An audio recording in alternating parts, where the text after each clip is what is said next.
Hello， 大家好，我是纸飞机，又挺久不见，买了一个 Pocket 3啊，也没有便宜很多，主要是确实这个机器比较抢手啊。之前一直都是用朋友的，因为朋友拍舞蹈类的视频，他有比较多的那种花絮都是用这个机器拍的，觉得确实还挺好用的。全灯版相对那个标准版来说好抢很多，之前拼多多有一个3100左右的一个价格，然后没有抢到，那时候其实还没有很想买，后来过了几天就想买了。好，我们开一下箱吧，全新的。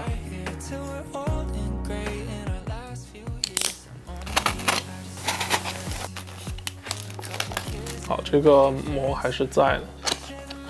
很多博主都做过测评了，我们就随便看看。我一般个人比较喜欢留盒吧，因为有的时候出掉一些二手产品，然后有盒确实能加一点价。这台机器，你说有特别好的调色的动态范围，那也不太现实。它毕竟是一个1英寸的底，我个人会把它跟我以前曾经拥有过的 Action 3，还有朋友的 Action 4啊这样的机器进行一个对比啊，就是1英寸在很多时候确实有一点点优势。调色的时候会看波形图嘛，你在推调色轮的时候，它波形图的变化某种程度上就手感的细腻。如果动态范围和你的格式画质越差，推的过程中它就越不细腻，它就越是弹跳式的那种前进，大家可以理解为卫生不够。我也是通过这种比较，然后我经验性的结论，比如说 ZV-1和 F-83的底 ，F-86应该是一块底吧，底是一样的，但是实际上信号处理的方式不一样，它们带来的这个调色手感是差距不能说比较大。Pocket 这台机器上，我能够感受到1英寸底它确实有一点点优势，但这点优势在大屏幕上会稍微明显一点，手机上可能不会有那么大。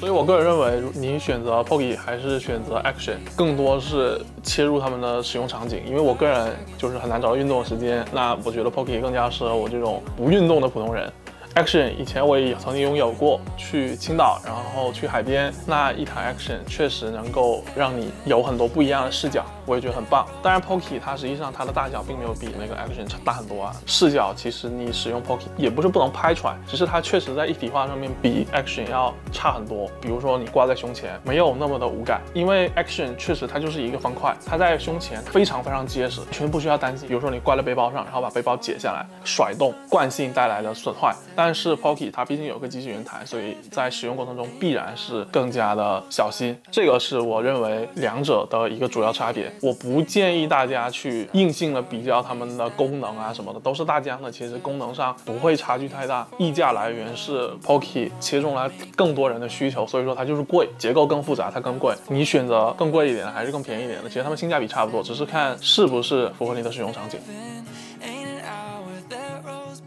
刚刚进行了一波固件更新，弹出下载成功了。这个是三星的一个卡，我个人用三星用的还比较多。然后大家要注意，如果你买三星的这个卡的话，选择128G 需要买蓝卡，因为蓝卡才有这个130的这个写速。如果是白卡的话，在128G 它写速是比较低的，你只有买256G 或者1T 的话才比较高。TF 卡的位置是裸露了，非常不防水，不要拿 Action 的使用习惯去使用它，养成一个好习惯，上来先隔一下卡。我这边使用这个 Pocket 给自己拍一段，我现在使用的是 D-Log M 这个模式，这个模式我必须跟大家讲，它只是一个 Vlog， 它不能用大疆自身的这个还原蜡子，你只能去手调，然后手调不用有太大的压力，就如果你不太会调，你就加一点对比度，加一点饱和度，因为它只是一个 Vlog。我以前深受其害，你不打算调色，它的直出普通模式史比特更加实用，更加的好用。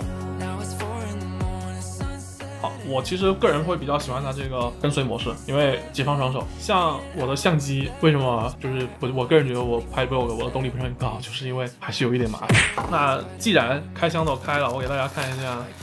最近又买了一块 SSD。这个是反响的一个 SSD， 它的国潮我觉得也难进啊。但是我实际上在1年多2年前就已经在电脑里面装了2根反响的 SSD 了，使用体验还不错，所以我认为我可以再相信它多一点，我再买一个。因为我目前是一个算是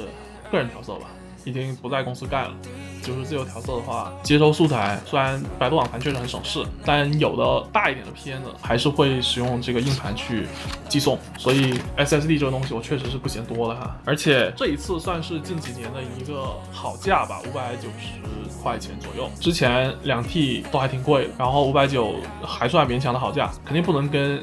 年前比了。1年前最低那个时候，我直接就买了3-4块硬盘，直接把我的那个主机给填满了。但是当时这个4T 的 SSD 还没有普及嘛，基本上都是2T 的，所以我手上4T 的 SSD 比较少。这个 U 盘是送的，正好有的时候考一点东西可以考虑使用 U 盘。